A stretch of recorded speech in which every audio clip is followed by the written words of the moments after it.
At the dawn of the 17th century, a titan was born. The Verenigde Compagnie, or VOC, the Dutch East India Company. It wasn't just a company. It was a global empire, the world's first multinational corporation possessing the power to mint its own money, wage war, and forge treaties. At its zenith, its fleet dwarfed entire national navies, and its value, in today's terms, would be in the trillions, eclipsing the biggest tech giants combined. Amsterdam's canals swelled with ships returning from the east, their holds bursting with nutmeg, cloves, and silk. Warehouses overflowed, their scent of exotic spices drifting through the city streets. This was the Golden Age, a testament to Dutch ambition and commercial genius. But no empire, not even the richest company in history, is immune to decay. The story of the VOC is not just one of spectacular success, but also one of slow, agonizing decline to century-long collapse that serves as a timeless warning. The first signs of decay were not grand battles or political upheavals, but small, insidious cracks spreading through the foundations of the colossal enterprise. The disease was corruption. Deep within candle-lit offices from Batavia to Amsterdam, company officials, known as the Hurons-Eventian or the 17 Gentlemen, began to prioritize personal enrichment over corporate health. We see it in the secret bribes exchanged in the shadows of colonial mansions, in governors living like kings while the fortresses they commanded crumbled. The VOC's own motto was perseverance and vigilance, yet its employees increasingly engaged in illicit private trade, smuggling goods on company ships for their own profit. This practice became so rampant, it was almost an open secret, draining untold riches from the company's coffers. On paper, the accounting books maintained a facade of order, but closer inspection reveals growing lines of red ink, fudged numbers, and reports designed to hide losses rather than reveal truths. The very system that had promised unparalleled efficiency was being devoured from within by greed. While shareholders in Amsterdam awaited their dividends, the company's resources were being siphoned away, one silver coin, one stolen spice bag at a time. The rot had set in. While corruption ate away at the company's soul, endless conflict bled its treasury dry. The VOC was born in an era of intense competition, and its monopoly was maintained not by free trade, but by the sword. Its initial dominance was built on naval supremacy, but holding on to that power proved to be a fantastically expensive endeavor. The seas became a chessboard for European powers, and the VOC was a primary player. We see this in the brutal naval engagements against its great rival, the English East India Company. These weren't mere skirmishes, they were full-scale wars fought thousands of miles from home. Fleets of magnificent East Indiamen, ships that were both cargo vessels and warships, were lost not just to enemy cannon fire, but also to the merciless power of tropical storms, their timbers splintering in the waves. On land, the costs were just as staggering, maintaining a network of forts and trading posts from the Cape of Good Hope to Japan required a permanent military presence. Garrisons of exhausted soldiers, weakened by disease and constant threat of attack, had to be paid, supplied, and reinforced. Each local uprising, each skirmish with a rival power, each new fortress built was another entry in a ledger already drowning in debt. The profits from spices, once astronomical, were increasingly swallowed by the insatiable appetite of war. The VOC was caught in a deadly paradox. It had to fight to protect its trade, but the fighting itself was bankrupting the company. Back in the grand boardrooms of Amsterdam, the corporate machine that had once been a marvel of 17th century organization was grinding to a halt. The VOC's complex structure, with its 6 independent chambers representing different Dutch cities, had once been a source of strength, pooling capital, and spreading risk. Now it was a source of crippling division.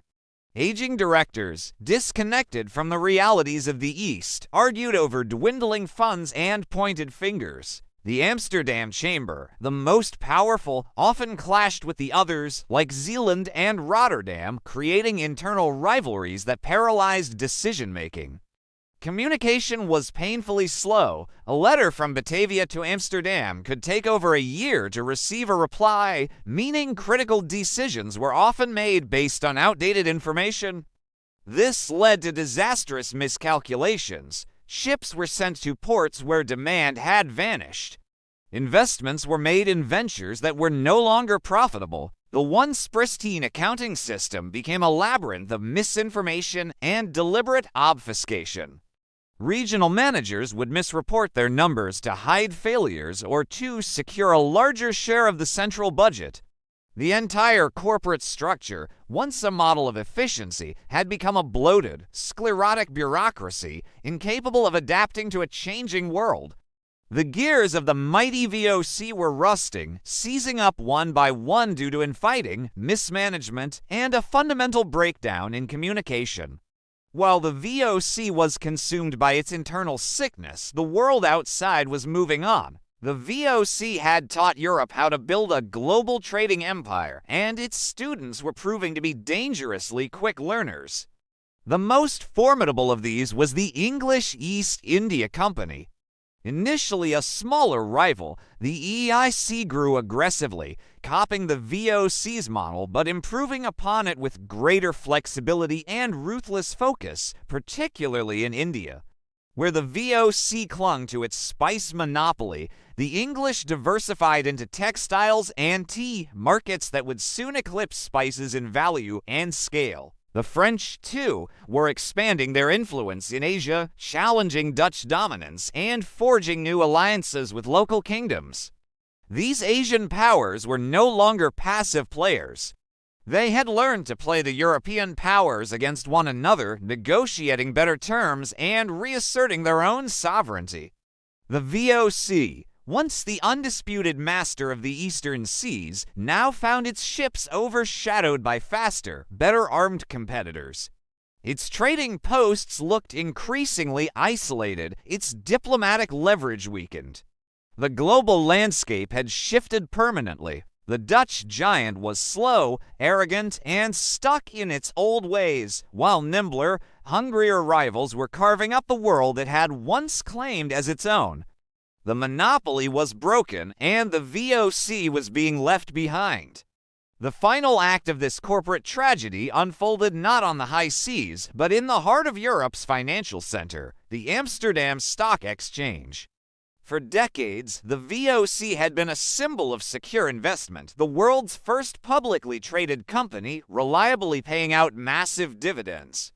But by the late 18th century, the truth could no longer be hidden. The endless wars, the rampant corruption, and the loss of market share had created a mountain of debt so enormous it threatened to crush the company. The dividends, which had been the lifeblood of its stock price, began to falter and then disappeared entirely. Panic rippled through the exchange. Shareholders who had built their family fortunes on VOC stock watched in horror as their investments evaporated. The company's ledgers, once a testament to unimaginable wealth, now revealed a black hole of debt, a figure so large it was equivalent to a national crisis. The Dutch government, which had long propped up the company with loans and guarantees, could no longer sustain the failing giant.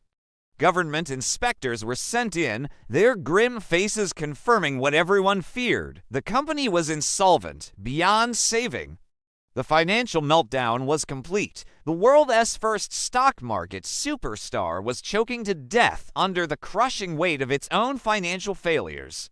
On the final day of the 18th century, December 31st, 1799, after nearly 200 years of existence, the Vereenigde Indische Compagnie took its last breath. It wasn't a dramatic, fiery end, but a quiet, administrative one. The Dutch government, now the Batavian Republic, formally dissolved the company and nationalized its remaining assets and debts. The once bustling VOC headquarters in Amsterdam and its regional chambers fell silent. Its flags were lowered for the last time at forts across Asia. The wharves, where thousands of ships had once docked, lay eerily empty. In dusty archives, clerks filed away the final records, closing the book on the most powerful corporation the world had ever known. The story ends here with a haunting final image: a lone East Indiaman, a ghost ship from a bygone era, its sails tattered, its hull breached, sinking slowly into a gray, silent sea.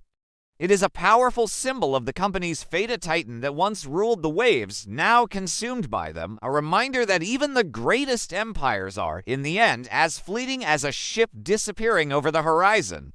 Thank you for watching. If you found this journey into history interesting, please consider liking this video and subscribing for more stories of rise and fall.